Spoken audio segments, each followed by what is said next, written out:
தருமபுரி அருகே 3 வயது குழந்தைக்கு சிகரெட்டால் சூடு வைத்து சித்திரவதை செய்த தாய் மற்றும் கள்ளக்காதலன் இருவரும் போலீசாரால் கைது செய்யப்பட்டுள்ளனர். தகாத உறவுக்கு இடையூறாக இருந்ததால் பெற்ற குழந்தைக்கு எமனாக மாற முயன்ற தாயின் பின்னணி என்ன?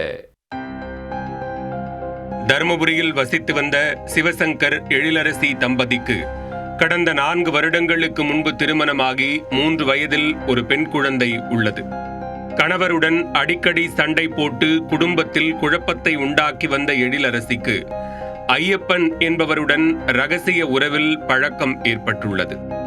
நாளடைவில் அது திருமணத்தை மீறிய உறவாக உருவெடுக்க இருவரும் அடிக்கடி தனிமையில் சந்தித்து கணவனுக்கு தெரியாமல் நேரத்தை செலவழித்து வந்தனர். அது சிவசங்கருக்கு தெரிய வர மனைவியை கடுமையாக அவர் கண்டித்துள்ளார். ஆனால் காதலன் ஐயப்பன் மீதான உறவால் கணவனின் பேச்சை எழிலரசி காது கொடுத்து கூட கேட்கவில்லை. ஒரு கட்டத்தில் தனது குழந்தையை எடுத்துக்கொண்டு வீட்டை விட்டு ஓடிய எழிலரசி தனது காதலனுடன் கைகோர்த்து இருவரும் ஒன்றாக வாழ்ந்து வந்தனர். தகாத உறவுக்கு கட்டிய கணவன் எப்படி இடைஞ்சலாக தெரிந்தாரோ அதுபோல சிறிது நாட்களில் எழிலரசி பெற்ற குழந்தையையும் அவருக்கு இடைஞ்சலாக தெரிந்தது.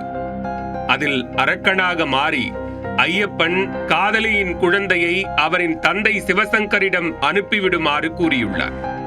ஆனால் எழிலரசி குழந்தையை அனுப்ப மறுத்ததால் ஆத்திரமடைந்த ஐயப்பன் தினமும் குடிபோதையில் வந்து சிகரெட்டால் குழந்தையின் உடல் முழுவதும் சூடு வைத்து சித்திரவதை செய்து ரசித்துள்ளார்.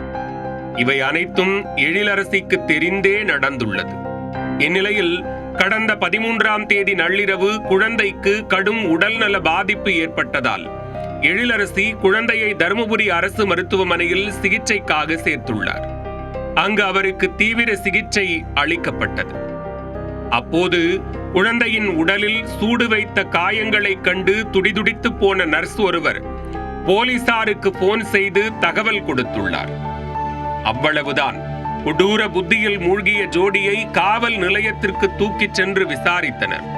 அதில் வக்கிர புத்தியில் மூழ்கிய தம்பதியால் குழந்தையை சித்திரவதைக்கு உள்ளாக்கியது உறுதி செய்யப்பட்டது. இதனையடுத்து எழிலரசி ஐயப்பன் இருவரையும் கைது செய்த போலீசார் அவர்களை நீதிமன்றத்தில் ஆஜர்படுத்தி சிறையில் அடைத்தனர்.